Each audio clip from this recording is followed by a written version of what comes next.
I'm Nikki Saylor. I'm director of the American Folklife Center here at the Library of Congress, and I'd like to welcome you to today's presentation, which is part of our ongoing Benjamin Botkin Lecture series. The Botkin Lecture allows us to highlight the work of leading scholars in the disciplines of folklore, ethnomusicology, oral history, cultural documentation, and so on, while we enhance and expand our collections here at the American Folklife Center. The lectures are also an important part of our acquisition activities for the library. Each lecture is recorded and becomes part of the library's resources. After being processed, this lecture and other Botkin lectures will be posted on the library's website, where it's available without charge to internet patrons throughout the world. All right, and that also reminds me to tell you to please silence your cell phone so you don't make it into the archives. Thank you. All right, so today I have the pleasure of introducing Liam O'Connor, the director of the Irish Traditional Music Archive in Dublin. The former professional musician, an award-winning fiddle player, and an educator with a background in Irish folklore, his work at the ITMA places him at the heart of archival practice, artistic research, and public cultural programming.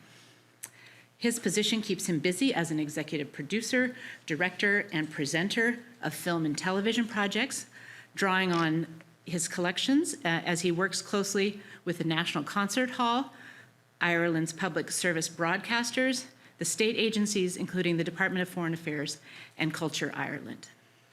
Mr. O'Connor will give us an overview of his organization, the Irish Traditional Music Archives, which is Ireland's national reference archives and cultural resource center for Irish traditional song, instrumental music, and dance. Founded in 1987, it is now the world's largest repository for Irish traditional performing arts. But before Mr. O'Connor comes up to speak, I have the great pleasure of introducing Stephen O'Shea, the Press and Public Diplomacy Counsellor at the Embassy of Ireland here in DC. He will say a few words, and then after that, Dr. Winick, Steve Winick, will briefly highlight some of the Irish and Irish American collections here at the Folklife Center before we turn it over to Liam. I want to remind you, too, that this event is part of the American Folklife Center's 50th anniversary celebration, and we are delighted to feature programming that highlights and celebrates our sister institutions like the ITMA that are preserving and promoting traditional culture throughout the world. Again, thank you for coming, and please join me in welcoming Mr. O'Shea. Thank you.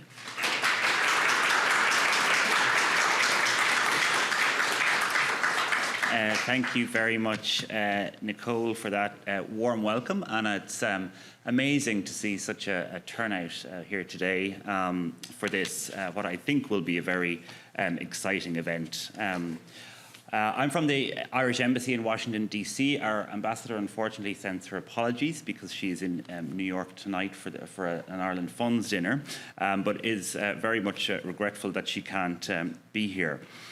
But I would like to thank the Library of Congress and you and your team, Nicole, for hosting us here in this magnificent building, which is always a joy to come to.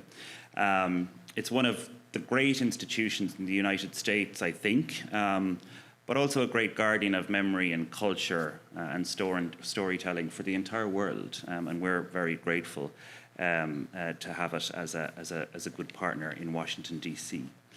I want to welcome Liam and give him recognise his appearance here today after a long trip, I think, in New York and Boston, where there were many nights playing lots of music. So he looks in very good fettle and spirits, as we would say, after it.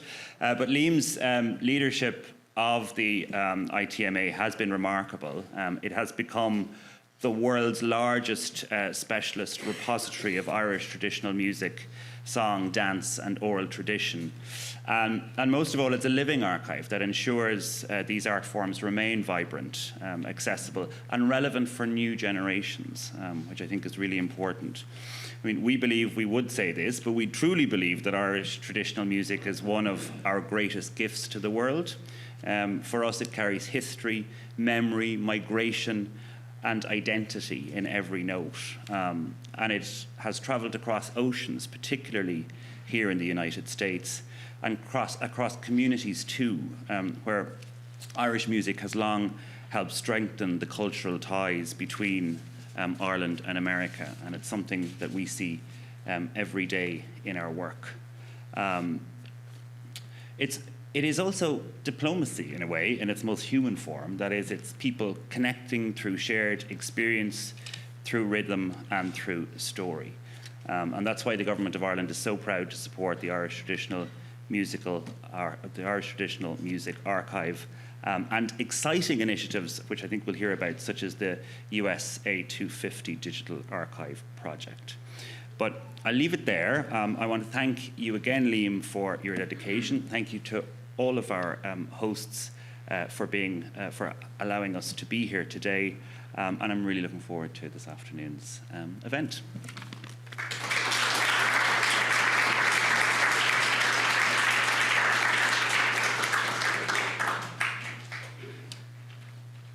All right, thank you very much. And my name is Steve Winick, and I'm just going to do a little, very brief outline of some of our collections relating to Irish music and Irish American music.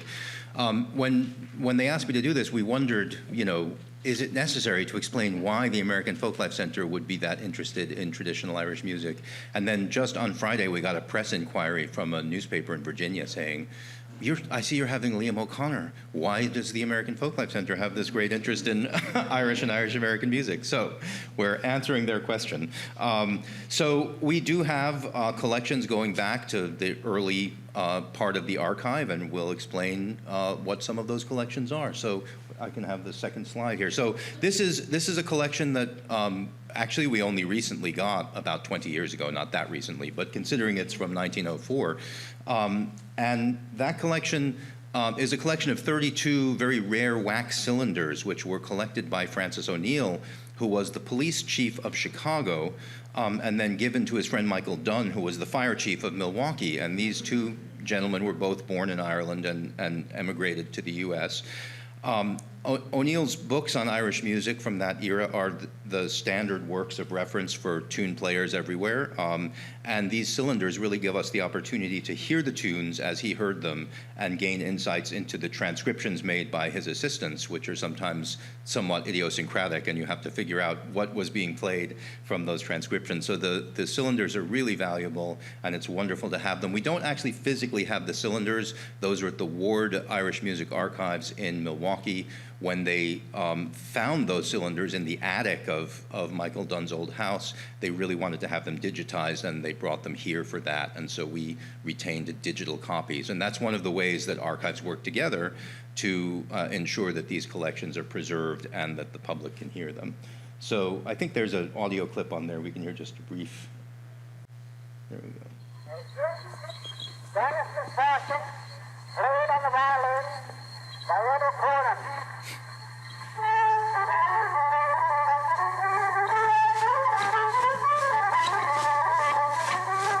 So you see, it's a little work to listen to these old cylinder recordings, but it's wonderful to have them. So you can move on now. So another very significant collection that we have is Alan Lomax's recordings from the early 1950s. These include some of the earliest ethnographic collecting of Irish music in Ireland.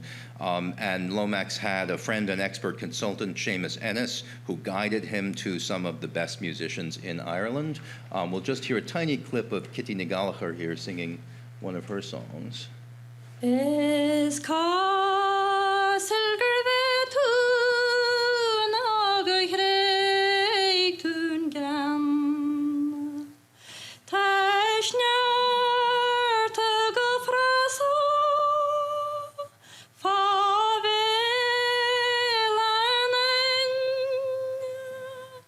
And you can also see Mickey Doherty on this slide, and there's another slide of a couple of more of the musicians. Margaret Barry, a really important singer and banjo player from the traveling community, and Brendan Bain, who was in that collection. And there's all kinds of wonderful, odd things in the Alan Lomax collections of that era, and they're great to poke through. And those are all online via the Association for Cultural Equity, culturalequity.org. You can find all of those collections online. So that's another very significant early collection. We'll take a look at the next one. In 1952 and 1953, Jean Ritchie and her husband George Picot went to Britain and Ireland and did collecting throughout both countries, both islands, I should say.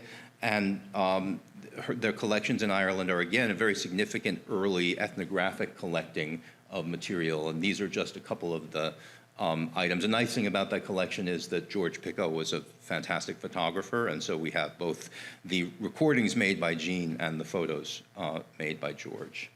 So Elizabeth Cronin and Michael Ray are just two of the many informants that are in that collection. So this collection from 1956, the Sidney Robertson Cowell collection, actually there's a small tape in there from 1953 and the rest is from 1956. And we share this collection actually with our colleagues at the Smithsonian, some of whom are here in the room. This is a collection of about 100 songs, many of them in Irish as spoken in Connemara and in the Aran Islands. Again, recorded, the bulk of them recorded in 1956. And in this case, we have a little sound clip and the person singing is that person in the very stern of the boat.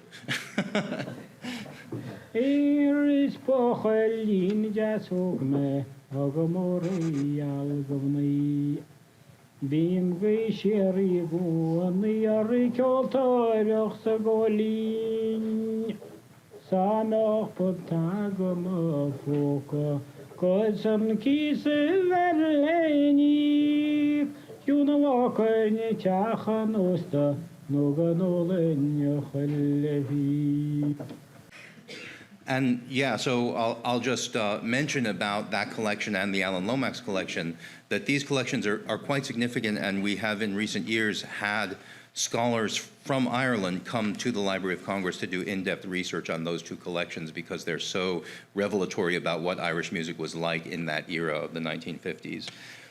So we'll move on and mention the Pete and Toshi Seeger film collection. This was during their world tour in 1964 when Pete was finally able to leave the country after being held in contempt of Congress for many years. And so so they did a world tour and they traveled all over the world, but they spent a good amount of time in Ireland. And they made some great collections, and of course, Toshi's a filmmaker, so these collections are on film. This is John Doherty, who's actually the brother of Mickey Doherty, who was in the Alan Lomax collection. Alan didn't get any recordings of John, and I don't think Pete got any recordings of Mickey, so it's nice to have these two collections complement each other in that way. I'll also mention that in this collection, he recorded, or Toshi really recorded the McPeak family, and the story that they tell is that in order to get a wide enough shot of the whole family, they had to take the glass pane out of the front hall window of their house, and Toshi had to be out in the street. And they shot the whole family band playing Wild Mountain Time, among other things, their signature song. So that's another great film that we have within that collection. This collection by Henrietta Yurchenko and 4 of her NYU students from 1974 is, again, one of the most significant and large collections that we have. It's about 10 to 15 hours of music, much of it recorded at the Willie Clancy Summer School in Milltown Malbay in County Clare, but some of it recorded at Cultus Kiltory Erin headquarters in Dublin, and this is a little example. I know Mary is a favorite of some of the people in the room, so.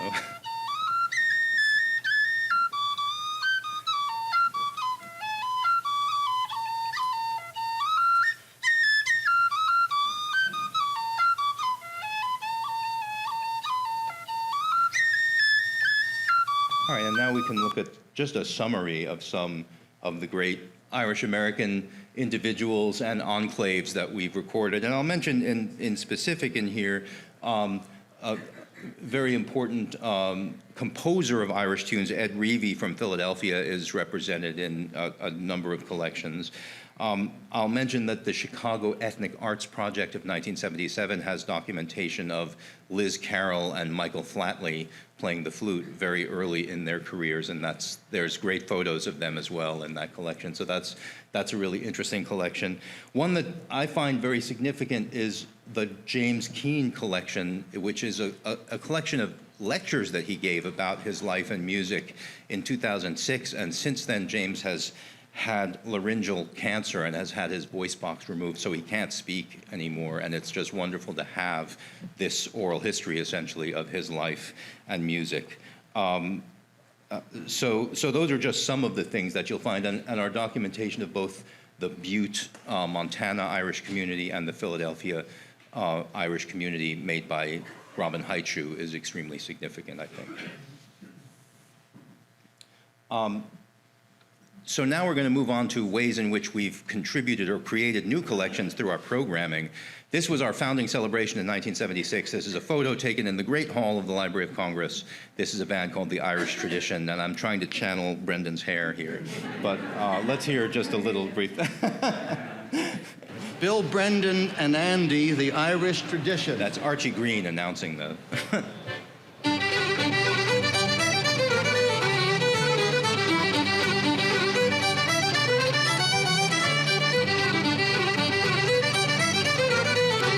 Bill, Brendan. So through our Archive Challenge program last year, we had some young students learn that set of tunes, actually, from this, some of whom are students of Billy McComiskey, the accordion player there, and they played them at the Smithsonian Folklife Festival, so it was very exciting to get these collections back out into the world.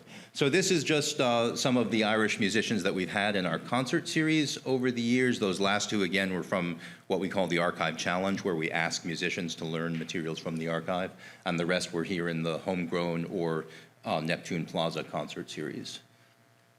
And you can just see it's a who's who of great Irish musicians.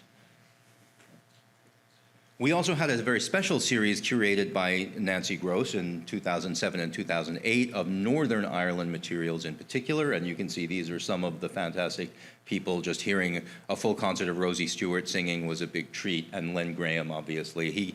We call it a lecture, but it was a lecture interspersed with songs. And so these are just some of the wonderful people who came in that era for those.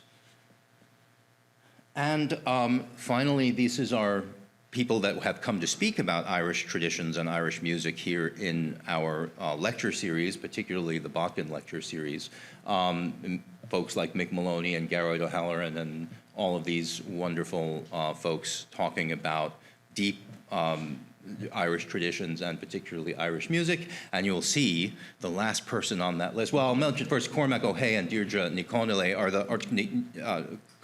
are the people who came here to study their own family's collections, essentially, from Ireland. And so it's wonderful to have them. But the last person on that list, of course, is Liam O'Connor, whom we are very excited to have here. And so I don't want to take up any more of your time, and instead I will introduce Liam O'Connor. But I will say, if you need to find out more about our collections, you can do so on the next slide, which has that QR code, and it's also sitting on the tables out in the ante-room. So as you leave, you can scan that code and find out more about our Irish and Irish American collections. And now, Liam O'Connor from the Irish Traditional Music Archive in Dublin.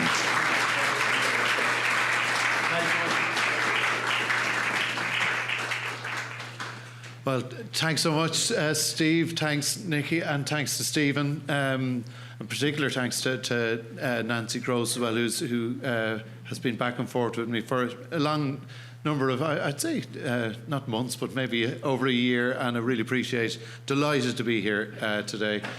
And I already had a big treat when I got to play one of the instruments in the cases there as well. So I'm delighted with myself. Hopefully you two are delighted by the end of the lecture. I'll try and compose myself. So basically what I want to do today is tell you not just what we do in the Irish Traditional Music Archive or how we do it, but really more why we do what we do, and with a particular emphasis on connecting artists with the archive. So it's been alluded to already in some of the language used today. You know, we're trying to serve a living tradition. We're very lucky in Ireland that what we're dealing with is not a tradition that died that needs to be reinvented or revived. It's a living tradition in most of its regards. So hopefully we'll have time for Q&A as well at the end if you have questions.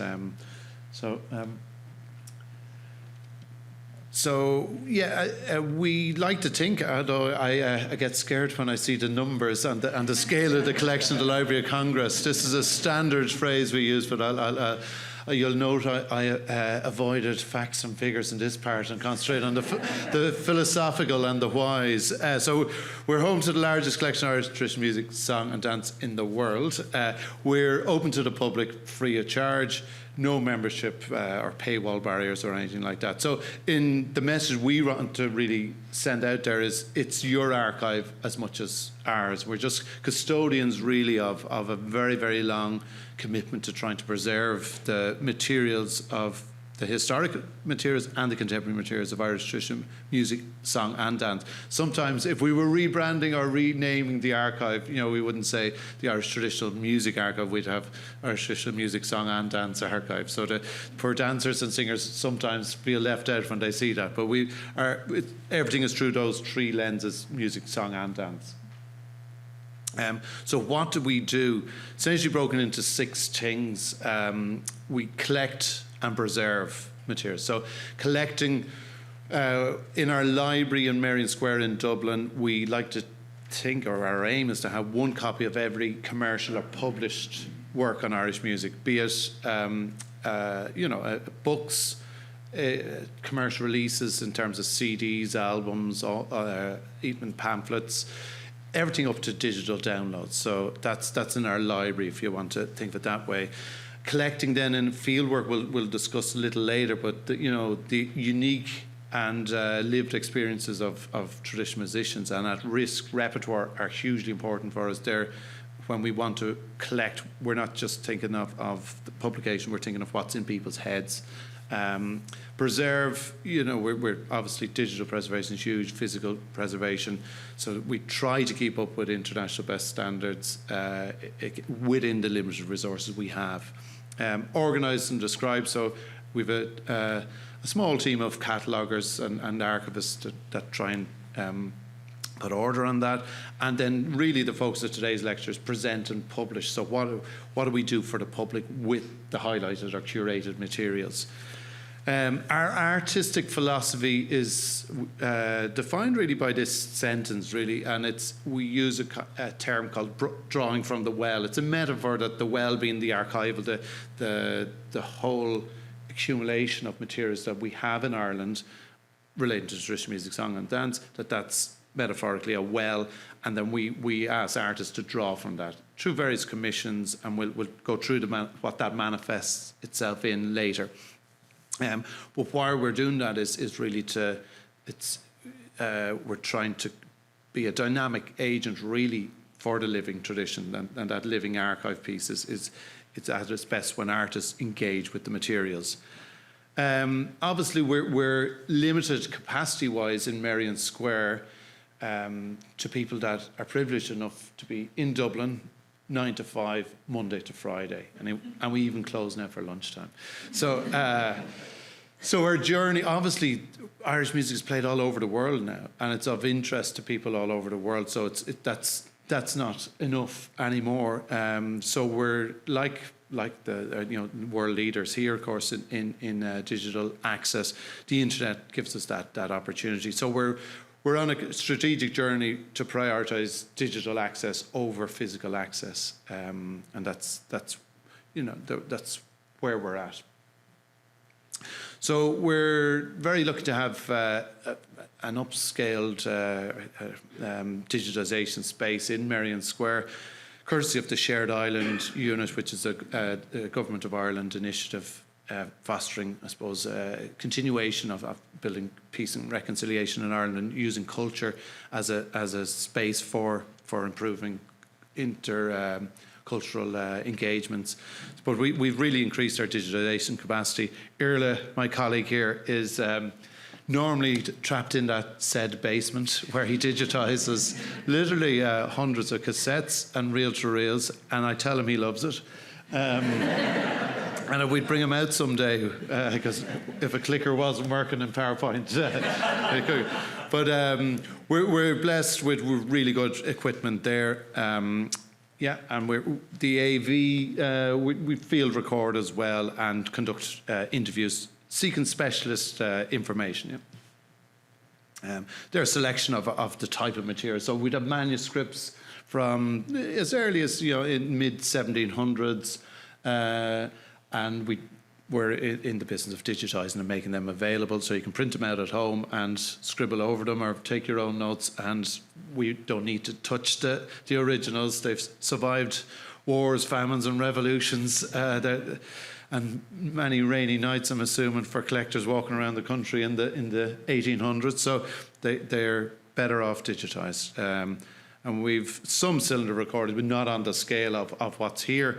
And actually, the Edward Cronin piece that you played there earlier, Steve, was one of my favourite as a fiddle player. It's stunning, the quality of fiddle playing on it.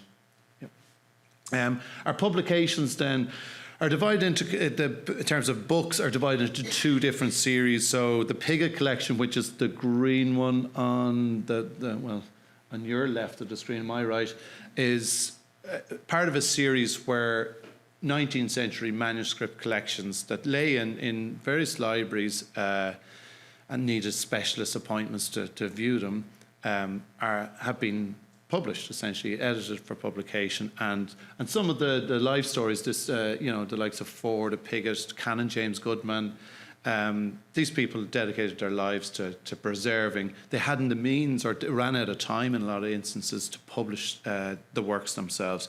So that's a finite body of work that we're well progressed in.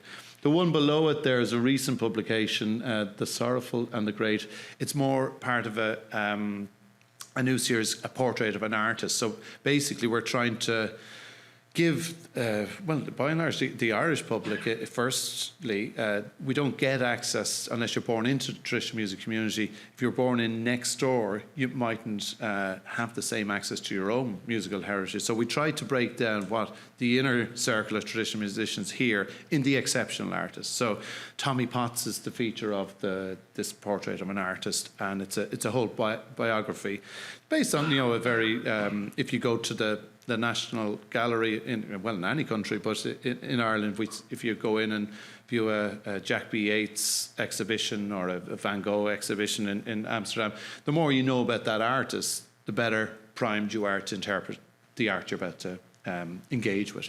So similarly, traditional musicians, we hope we can play a role through the archive to help give people that aren't born inside that community an access point before engaging, so they can hear maybe differently, or maybe decide at the end of it they have read the book and they still don't like it, which is fine too.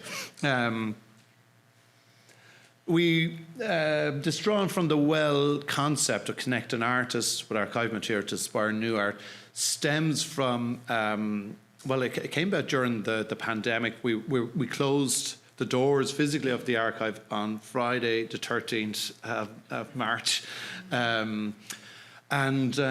We entered into a process that you were allowed to make publications for the public through the internet. So we engaged, so many people in Ireland were at home with lots of time and not much to do. So we started a series called Drawing from the Well. And the first person we engaged with, we'll go into a bit more detail later. We just asked us, come into the building yourself, you're safe. There's very few of us there, and engage with a collection of your choice. And all we ask you to do is to do something for the public at the end. And we didn't define, or we don't define in most cases, what the outcome is for the public, just that commission artists spend time. We're confident they will find inspiration. So far, I think over 600 have, but there's always one, and then to do something for the public. So this has resulted in TV. This is a TV series we did for the Irish language broadcaster TG Carr. I think there was 5 artists in that series, but there's over 20 online as well. That Drawn from the Well concept as well has led to concerts as well, where we curate maybe somewhere between 10 and 20 artists that have spent time in the archive. We put them on stage, kind of 10, 15 minutes each, and we've had concerts in Paris in the Philharmonie. They're in the National Concert Hall in Dublin twice a year. We also put out smaller versions of it to the smallest venues in Ireland as well. And as alluded to earlier, Stephen, we had 2 big Drum from the Well concerts in Boston only last week, and we can pass maybe the programme note about that. But we don't put performances on just for the sake of performance, and sometimes we get asked that when we just won't do it. We're only interested in performances that have a either thematic element to it, and that the artists have a genuine story to tell from an engagement with the archive. So it's a way of animating. We're very conscious that for us, we think our artists are our best ambassadors. So if an artist has an inspirational time engaging with a collection, they could be telling that story all over the world, and that's our business card gone wherever they tour. And that there's a kind of cumulative effect of that. But also it reminds the public that go to those concerts that it's their archive. They can go on. And when the more we digitise, the more material will be available for other people to find fulfilment or enjoyment or inspiration in our content. So we have, this one here, Brendan Gleeson. He's known to us as a fiddle player and a banjo player, but more, I suspect, in North America as someone from Harry Potter and other films, Mr. Mercedes, isn't it? That's another. So Brendan is he was actually considered. Funny you mentioned Chief O'Neill, of course, fantastic collector. Brendan was considering during the lockdown. He was watching some of these Drawn from the Well episodes on YouTube, and he was saying, we were back and forth about he'd like to do something for traditional music. Wasn't sure what it was. I said, well, we sent out different things to his house, and he was looking at a one-man show on Chief O'Neill, and did a lot of research, and it was but then his favourite pub that he was called Hughes's Bar near the Four Courts building in Dublin.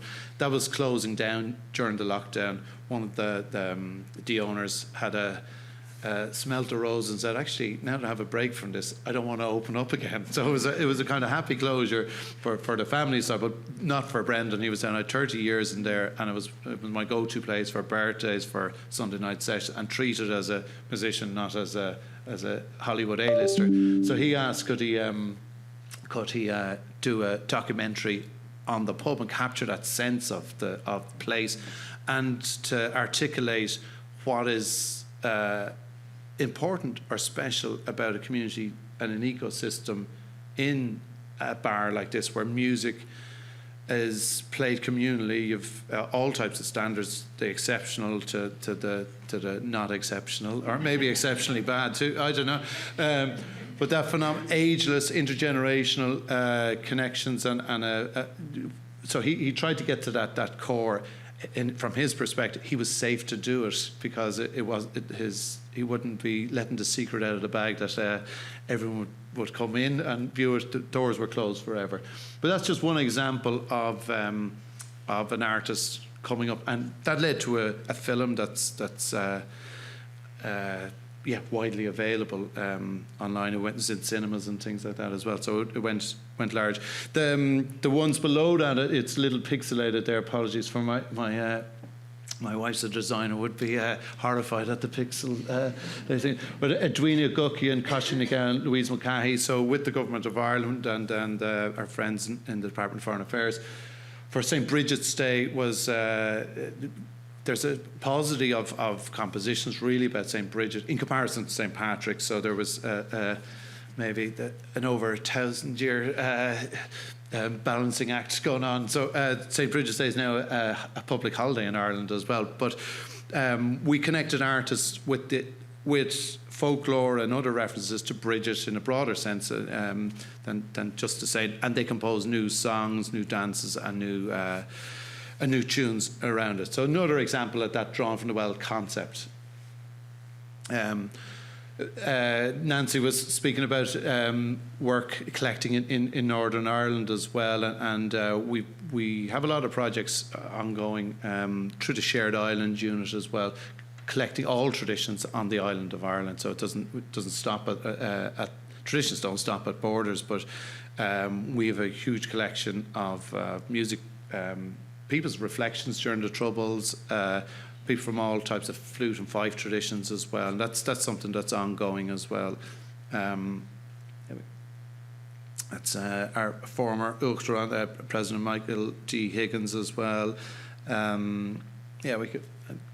I won't give you a detailed. I promised I wouldn't go too heavy on this detail, but we view ourselves as part of a very long kind of relay race of collecting Irish music. The first publication of traditional Irish music was in 1724, so a little over 300 years ago.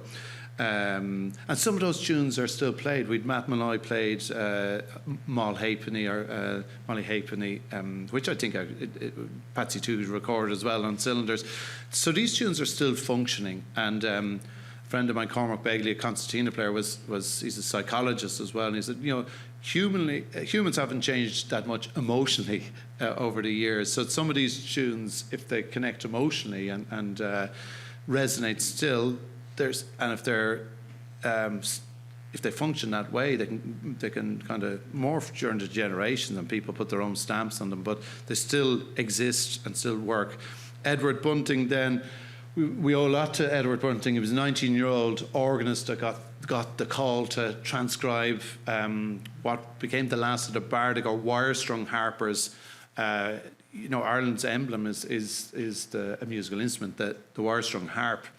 And that tradition was on the brink of extinction at the late 1700s. So this, Edward Bunting was just asked to transcribe it. He thought he was going to do one half well-paid gig, and what he ended up was dedicating his entire life, the rest of his life, to collecting the wire-strung harp and other musical traditions that were really on the cusp of extinction. So tunes that traditional musicians here, I see John Kerr and others here, and Andrew Caden, tunes that we still play now were either documented in the late 1700s by Edward Bunting.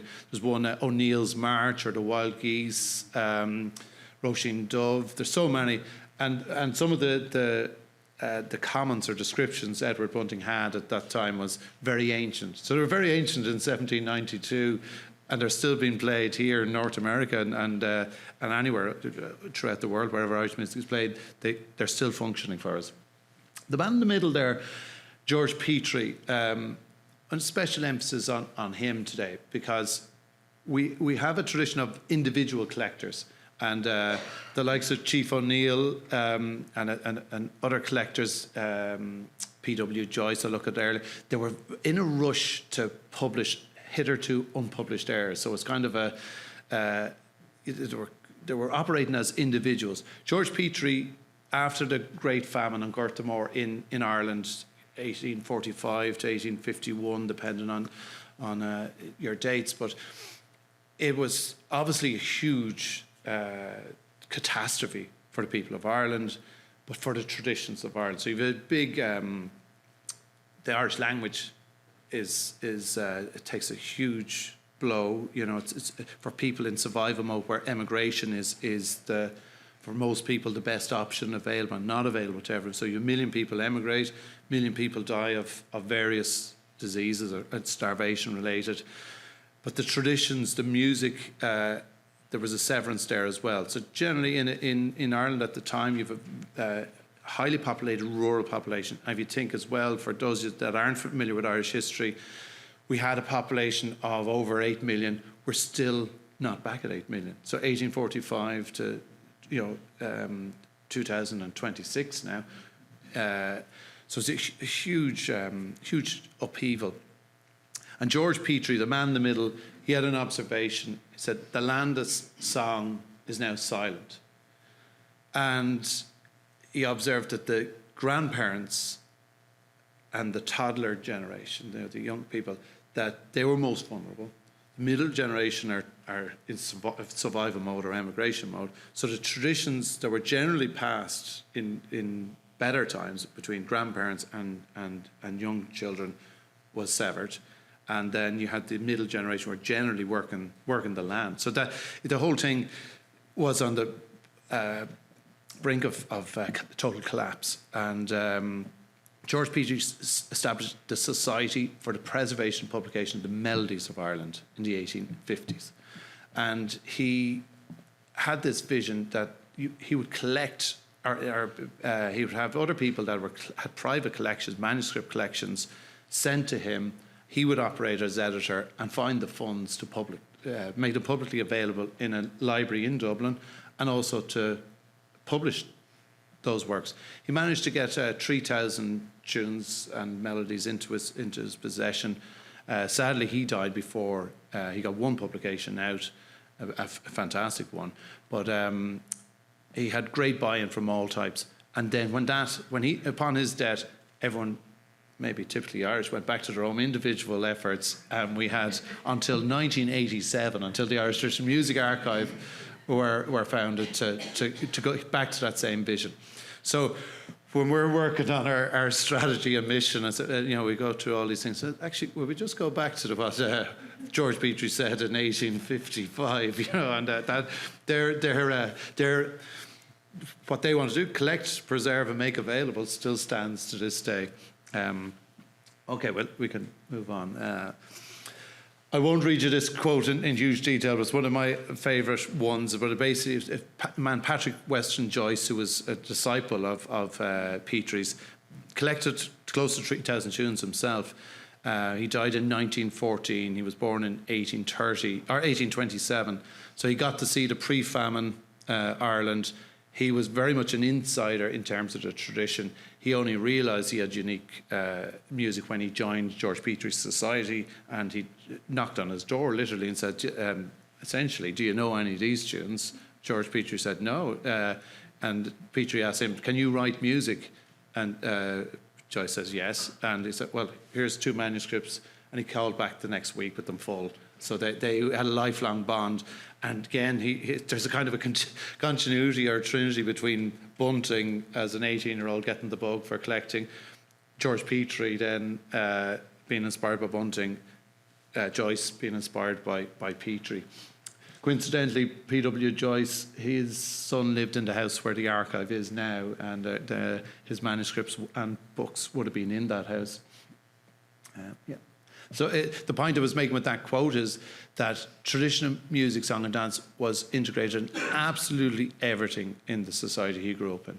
So it wasn't a confined, you didn't go to classes necessarily, it wasn't a confined, it was for, everyone had a song or dance or had some needs. So if you were having a mehel, which is a gathering for local workers to kind of communally help each other, you would have the musicians arranged, there would be songs to help with the mundane chores. And that stopped, that type of functionality for traditional music ebbed and flowed, but never came back. Brendan, we mentioned Chief O'Neill there as well earlier. Brendan Brannock was another important collector in the establishment of the Irish Traditional Music Archive. His collection, he was a civil servant, but he on the state time, he went about collecting Irish music, essentially. And we have his collections are something like, he was in the Department of Education, and some of the school roll books are full of jigs and reels. They moved him to the Department of Agriculture, and just a different notebook, essentially. And then went with the Irish Folklore Commission. Then when he transferred out there towards the latter end of his career. And what they said, he moved from pigs to jigs, so it was all official at that stage. But anyway, upon his death, he had argued with the Arts Council of Ireland that a place like the Irish Traditional Music Archive should be founded. And sadly, he didn't get to see that, but he certainly paved the way, both from a funding stream and concept point of view, and his whole life works. Irla's still working on Brannock's collection there, and we hope to make it all online, I think, within the year. All of these collectors, including Brannock, they were all concerned that they were dealing with a tradition that was on the brink of extinction. And I think many of them were either immersed in the tradition or to someone like Peter Joyce, very much an insider. Brannock as well was able to play the uilleann pipes. Same with George Petrie. So we're lucky that they had insights into it. Why am I showing this next slide, I suppose? So I've been director of the Irish Christian Music Archive since the 26th of August 2019. But I suppose my philosophy came from it as I was born into this tradition. All my family played in play traditional music. My father, I kind of grew up in an archive as such. Barbara Talbot, my great friend there, knows my father. And we never had any family holidays other than going to traditional music stuff there. My father taught me the tin whistle as he drove me to school before penalty points were introduced in Ireland. So he could drive with his, not recommending this in any way, disclaimer, and I'm sure the Library of Congress are the same as well.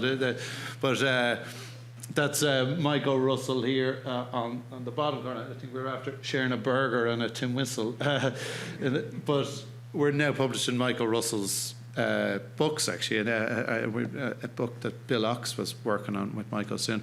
So we can go on. That's just a picture of the family there. We didn't have to take out the window like the Peaks. And then the tradition that we're dealing with now, there's more people playing traditional music now, Irish traditional music, song and dance now, than ever before. There are classes now. So my father grew up learning traditional music in Dublin in the 1960s and 1950s. There was no class. He just had to go down, sit and watch a flute player called John Egan in a Church Street club in Dublin. And then he sold his bagpipes to buy a flute. He had to wait often until someone died to get a flute, bittersweet. And he just had to sit and watch, and maybe you might get 5 minutes to say you're doing that wrong, and that might be it. Well, now we've wonderful classes all over the place. There's summer schools. The bottom picture here is of School Sour Willie Clancy. The Willie Clancy Summer School, that's just the fiddle classes. And even in my lifetime, I've seen that grown from 20, 30 students to over 400 and oversubscribed. So the reason I'm reflecting on that is that's entirely different than the problem Bunting, Petrie, Joyce, Brannock faced. So there's a different sense of urgency. So this brings me to why we do. We can't do everything because that's a different problem. Like, there's so much Irish music going on. We couldn't possibly record what's on, every night in, even in Washington or New York. That'd be a stretch for our capacity. So I try to reflect on. I've been going to the archive, I should say, as well, since I was a 15, 16-year-old. I went there on work experience, and then I served on the board at other times. So I was trying to reflect on all of those experiences. What is the one that gets to the crux of what's important and what's not?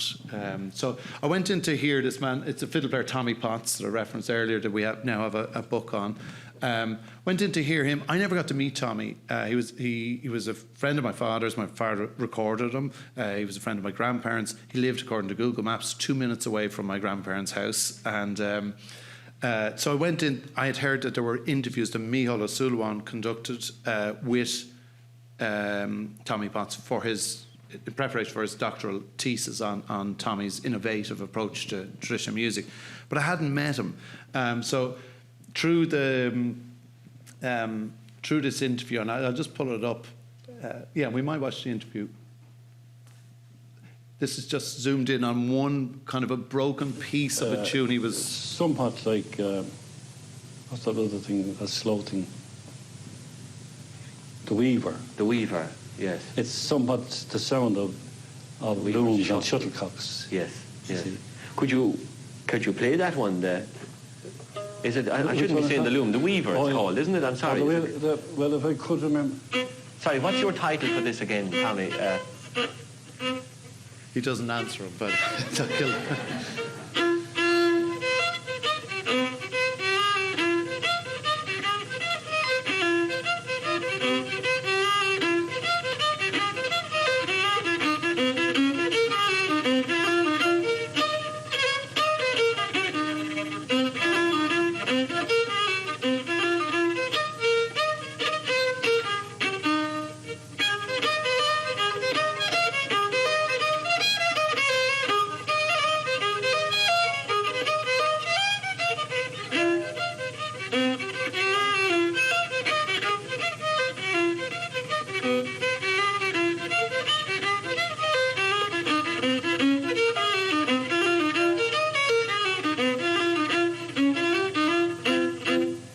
that's all I can Right, no, remember that's of it fine. No, I offhand. mean, it's but in a unfair. few minutes Yeah. I'd have it. You know. Exactly.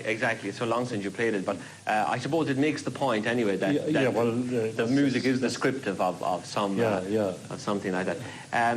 Could we move on to more familiar territory with? Sorry, you want to make a point? If you'll bear with me to try and correct that.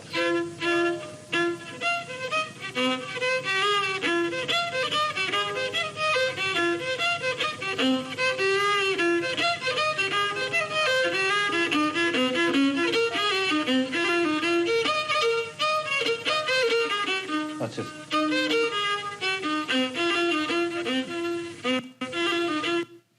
Okay, so I want to explain why this was important to me. Michael was under pressure to he wanted certain answers to finish a thesis.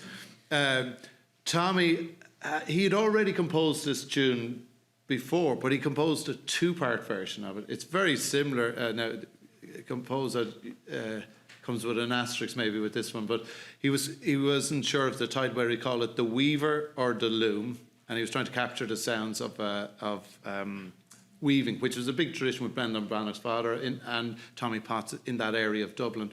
But he composed a two-part version of it that was published by RTE in subsequent years. But this the middle third part, there's no other recording of it. Tommy can't remember it himself. It's no way anywhere towards his best actual playing. But for me, it was unique and it was at risk. And that tune is subsequently, if you visualize, I'm in the library, I'm not working for ITMA at this point, and I'd say, oh, I really want to learn that. I know the two-part version. I wrote the notes for his album about that, and I got it wrong because he's a third part, and the name he hasn't answered, and I had it down as untitled. So I ran home because the functionality in the library doesn't lend yourself to taking the fiddle out and playing it. There's other people there. Then I have to scribble the notes down and bolt out the door. By the time I get home and my notes weren't sufficient, I have to come back in and go, I'm going to take that again.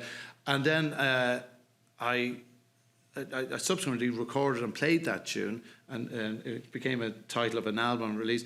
And even now when I listen to it, I say, oh, I think I got part of it wrong. So it's, but when I became the director of ITMA, I was reflecting on that because, we can move on there. Why'd I have to run home? If it was digitally accessible, I could watch it at home. And then I could share it with other people, and that would be great. So that move to physical, it's obvious, of course, but what type of field recording captures the unique and at risk? So if we plonk a camera at the back of a concert, are we adding any value there? Are we capturing the unique and at risk? There's probably, with technology now, there could be 200 recordings of a fiddle recital at the Scots Willie Clancy. But if you had a conversation with some of the elder, and health is a thing, we're always doing health checks as archivists and collectors, how's he holding up, or how's he, quick, as Matt Malloy says to me, oh, you're like the Grim Reaper coming here looking for an interview. So what is important for an archive? Serving a living tradition as well, okay. So we tried, this was part of my job application, this one. How does a living tradition, how do we serve that as a living archive? We'll keep. So, we kind of created a hierarchy of what's important in field recording. So down the level one, which, we try to get rid of, essentially passive recording of concert performances. Level 2, information stated by the performer. Level 3, ITMA staff leading questions by instigating, searching for and eliciting key or prioritized information, repertoire or music from the artist. Level 4, bespoke process where the artist's music is kind of deconstructed. And we've had opportunities like there's one, we won't have time for it today, but say on Tommy Peoples, we did a kind of a portrait of an artist with him on... just trying to give as granular detail, covering his entire life, involving his daughter, doing very detailed transcriptions and filmmaking and all the rest.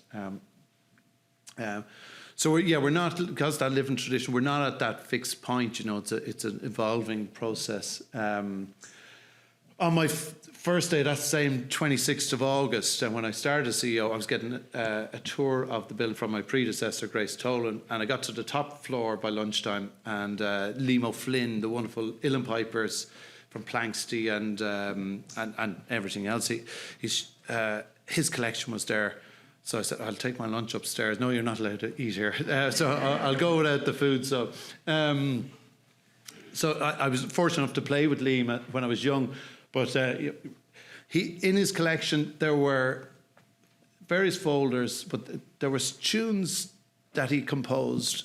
And to my knowledge, he didn't really tell many people about them. So I had performed with Liam. He was always looking for rare, unique tunes and repertoire. And so I picked up the phone, I rang Sean Keane, who's sadly no longer with us, James Keane's brother, the fiddle player with the Chieftains.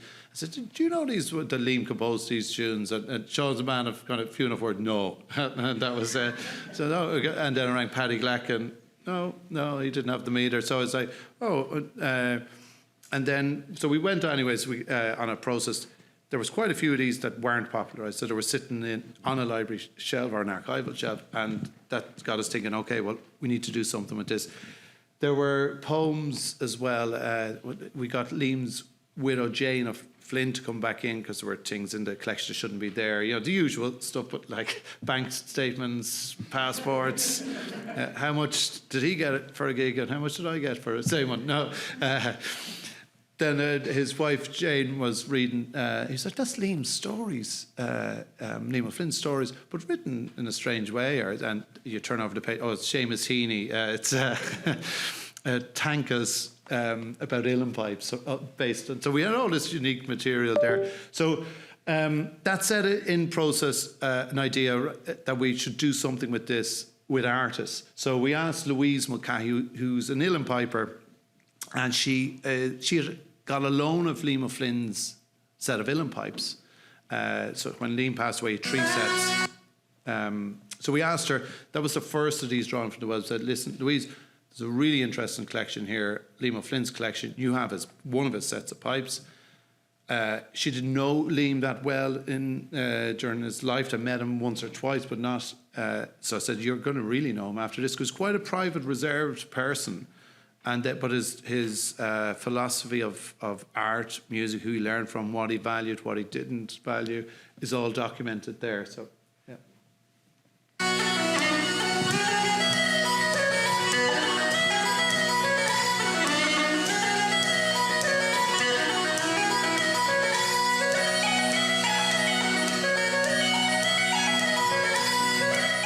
Well, there are many fascinating and inspiring aspects of the Liam O'Flynn collection, and captivating on many levels. But one folder which really stands out in the collection is a folder called Notes and Notions. And in this folder we see Liam collating his ideas, his inspirations, his ideologies and his vision of Irish traditional music in the folder. And each page, each postcard, each nugget of information is inspiring on multiple levels.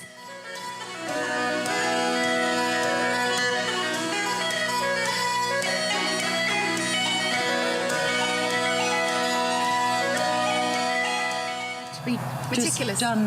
Yeah. That's as Liam's well as he wife, could do it. Jane O'Flynn. Yeah, absolutely. Incredible. And that was just just conscious of the time. But that rock that's the Piper's Rock, and Liam composed tunes about various archaeological places of interest to him in County Kildare, which was. But we were going out to film this, and someone shared the GPS coordinates of a Piper's Rock in Wicklow. So we did a U-turn. We got to Kildare, and Jane O'Flynn came up and confirmed, no, this is the right one. But Louise, we went back. Liam was very meticulous in everything he did, including his own collection. He prepared it 2 years in advance of his sad passing. But he had in his practice room. We went back to see that with Louise, and Liam had a humidifier and a dehumidifier in his for the uilleann pipes, which were quite sensitive an instrument. So Louise ended up with them as well, and then she was missing, I think, one of the original. I think it was the bellows or something. So the pipes got reconnected on that day. It was after Louise spent time with the collection, she turned around. What are you going to do to for the public? I asked her. I think we should make a documentary, and it was like, oh, that's more than we envisaged. So she's to blame for the subsequent films with Brenda Gleeson and all the rest. Or to give credit to her, yeah. That led as well to. There were so many other artists then coming in, wanted to see Liam O'Flynn's collection, and so many of his peers that he'd played with.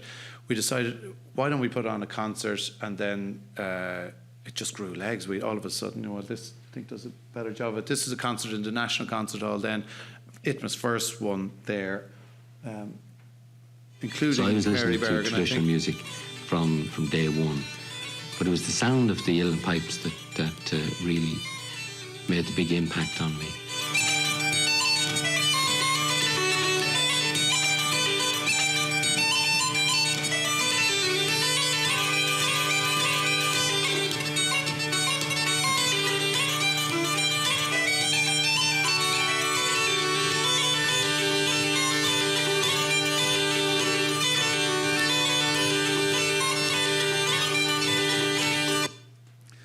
Yeah, and we've been doing those concerts twice a year, and that's what brought us to Boston recently. So it's been a cumulative thing and very rewarding for artists and for members of the public and for staff in ITMA as well. And some of those tunes that we're sitting on that, in those archival boxes are played widely now. So it's quite rewarding. There's some younger people, transitioner students we had in to perform at the concert and to learn the tunes. Yeah. I'd like to show this short video as well. James Kelly, a wonderful fiddle player, born in Dublin on Capel Street, living in Miami. And he came to visit the archive. We had recordings of his father, John Kelly Sr., and we just wanted to, this is a different type of connecting artists with archival material.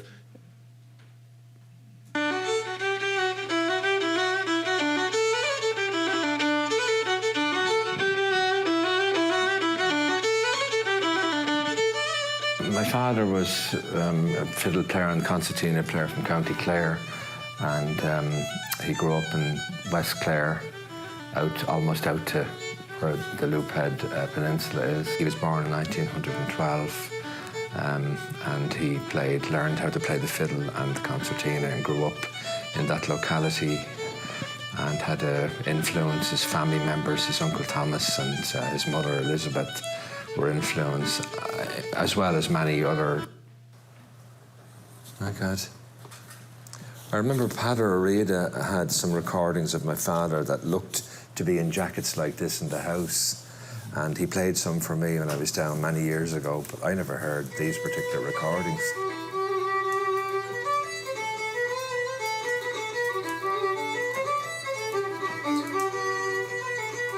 It's lovely, isn't it? Lovely, yeah, lovely.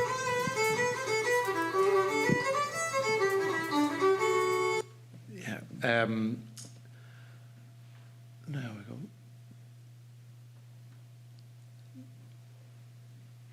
And by those type of public engagements as well, more collections come our way. I'm sure it's the exact same here. So this Christy Moore, well-known folk singer and writer of songs as well. So he donated his collection, and he said, I want it to be under the same roof as Liam O'Flynn's, his great friend from Planksty as well. And we're creating a public exhibition space, so we have a better way of highlighting the invisible jobs that archivists are doing upstairs in a more engaging way. That led as well, we did a 90-minute film with Christy Moore as well. It should be available on tg4.ie as well, hopefully. Again, this is just an example of Race Against Time. Paddy Maloney, the uilleann pipe from the Chieftains. So we interviewed him shortly before he sadly passed away. But again, you might think, well, Paddy Maloney's done thousands of interviews. Why been led the Chieftains for 60 years all over the world? Sure, there's enough interviews there. But not really the type of interview we were trying to get was the information. Who influenced you? We don't really want to know the awards. We don't want to know the famous people. We want to know who inspired you, who to play the uilleann pipes, who fixed your reeds, who influenced you, you know, what did you think of, are there tunes you composed, or all this type of thing, yeah. Similarly, we started tried to fill a void for traditional musicians who are composers. A friend of mine, Johnny O'Connelly, who was performing in Boston recently, he released an album with about 20 compositions in honour of his father. Shortly after that, he got a fit of inspiration, composed over 30 more tunes. Now, Johnny was in danger of turning into a social pariah when he'd come into his local session if he started to play, you know, anyone want to, I have another 50 tunes here, and everyone just wants to play communally. So it kind of got thinking, well, is there a safe digital space where we can host people's compositions, and rather than the composer trying to slip one in a night over, you would get a safe space where you turn up and someone said, I learned your hop jig, you know, I like it, and they started, you know. So that's a monthly series we're doing there. Again, this was one that kind of led to more work for ITMA, really, in the United States in particular. Joe Burke, I don't know if you can see him, he's behind a window there. But Joe was quite unwell towards, during those pandemic lockdowns. But Joe had rare recordings of Michael Coleman on acetate discs. I think the one on screen there's, Michael Coleman, 1942, with Andy McGann. They were made in Lad O'Byrne's house in New York, and Joe had visited Lad, and at the end of a late night, Lad said, "Would you like to? Do you want to take these?" And he was referring to a huge stack of them, and Joe could sense this isn't. I know the answer I want to give, but it's not the right one. So he's like, "No, I couldn't do that. It's too generous, but I'll take these two." And he took two of them, and then guarded them for the rest of his life. So he was ringing me quite a bit, very anxious about this, what was going to happen with the acetates. So he got them, we got them digitized, made them publicly available, but they were stunning playing, because we have commercial recordings of Michael Cohen with piano playing, and then these were recordings in an intimate scene. And as I was sending them on to be digitised, my father rang me up and said, "Oh, I have another 4 of them as well of a Lad O'Byrne, actually." So however he got his hands on them. Okay, there's links to these things online. I'm conscious of time here, so I won't show you. This is, I've referenced it earlier, the Brendan Gleeson trailer. The portraits of artists as well. The Sean Keane one, maybe if we have time, 1 minute for... Actually, we'll leave it. Sorry, yeah, here.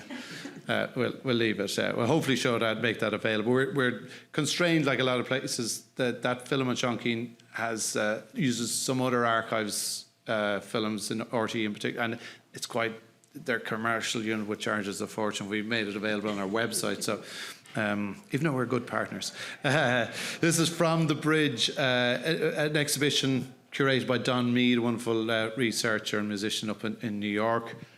And at the moment as well, as part of the Irish government's celebration and commitments to US 250 years of US independence, and we're trying to document Irish music on a online digital atlas as well across 50 states. And we've really grateful to a lot of researchers feeding into that. I know John Kerr is here as well, and many others feeding into that and helping our team. And we're hoping later on the year as well to celebrate that online atlas with concerts, Dee Strong from the Well concert, where artists would pick out their highlights in the story of Irish music, really, in America as best we can, and activate audiences there. Yeah, particularly like to acknowledge the support of our friends, the Irish Foreign Ministry, and the Department of Culture, Communications and Sport, who gave us generous funding to make this possible. This is always my disclaimer. Life is short, art is long, and archiving is slow. So just bear with us, but our ambition is to make it as our archive as publicly accessible as possible, not for those that are on staff or lucky to be in Merrion Square, but the rest, the other 99.999%. So thank you so much it's been a huge privilege to be here at this world-leading institution. It's really inspiring. I'm looking forward to getting a tour around hopefully later. And thanks so much to all the team for making this possible and for dealing with giving us, well, I arrived with the last minute changes to the PowerPoint and all the rest. Doug, now, thank you. And thanks so much to all the team here, and particularly to Nancy, who kindly invited me as well. Thank you.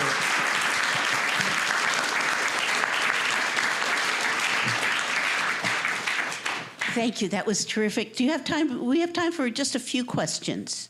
We'll bring the mic. Wait till we get to you with a mic, so we'll have you on we'll have you on record. Thank you. That was terrific. The Irish have been collecting, sending people around to collect their music for literally more centuries than this country has been alive. And as a result, you have the largest written corpus of notational music in the world. You're a small country. You have more than America does, and we're a much bigger country. So the question is why? I don't want the answer because we're Irish. That doesn't work. Because your language is not versioned the same way. That is not notationally accepted around the world as something. So what it is about Irish music, do you think, that has grabbed the imagination of so many cultures around the world? Yeah, well, again, I'm reluctant to get into facts and figures, but I was reflecting, you know, if there's well over 30 million people in North America who identify as Irish or of Irish background. And you're right, I was only commenting on this earlier, the Irish language didn't survive amongst that over 30 million people, but the music has. And I think it goes back, and it's only a personal, I don't have an empirical answer to this, but I think you have, it still functions to bring people together. Like, and if on a very basic, it emotionally still serves a purpose.